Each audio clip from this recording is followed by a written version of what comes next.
Assalamualaikum warahmatullahi wabarakatuh. Perkenalkan, nama saya Windy Restanti dengan NIM 19017080 dari Program Studi Sastra Indonesia. Selanjutnya, saya akan menjelaskan materi tentang topik fakta cerita, tokoh, dan penokohan. Pertama, kita akan membahas mengenai tokoh dan perwatakan. Selain alur, fakta yang ada dalam cerita adalah tokoh. Keberadaan elemen ini sangat penting karena tanpanya tidak akan ada cerita. Istilah tokoh biasanya dipergunakan untuk merujuk pada pelaku cerita.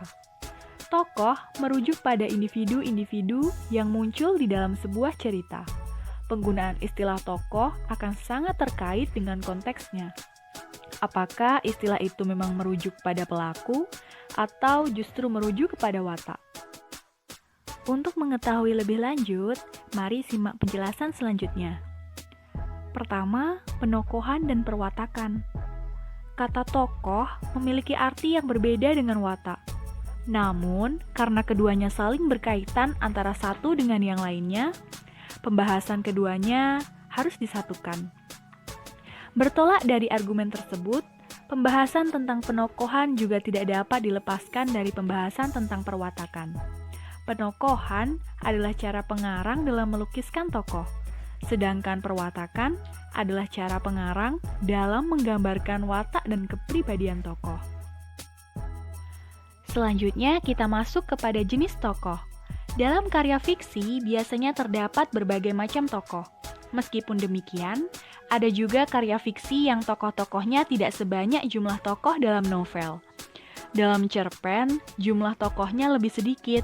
Meskipun tampak begitu beragam, tokoh-tokoh di atas bisa diklasifikasikan sesuai dengan dasar pengklasifikasian yang digunakan. Tokoh juga dapat diklasifikasikan berdasarkan wataknya, yaitu menjadi tokoh sederhana dan tokoh bulat atau kompleks. Tokoh sederhana adalah tokoh yang sifat dan tingkah lakunya datar, monoton, dan hanya satu watak tertentu yang dicerminkannya. Berbalik dengan tokoh sederhana, sifat dan tingkah laku tokoh bulat mengalami perubahan.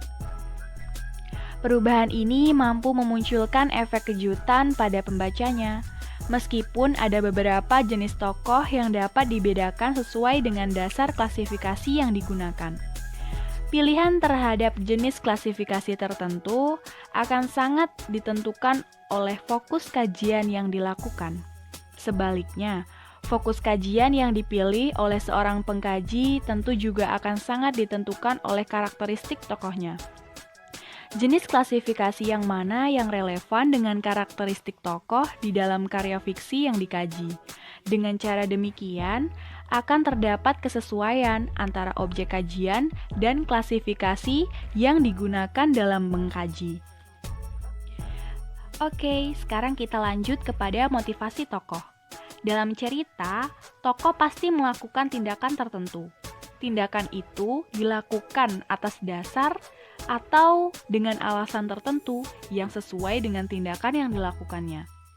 Motivasi spesifik adalah alasan atau reaksi spontan yang mungkin tidak disadari, yang ditujukan oleh adegan atau dialog tertentu. Motivasi dasar adalah suatu aspek umum dari satu tokoh atau dengan kata lain, hasrat dan maksud yang memandu sang tokoh dalam melewati keseluruhan cerita.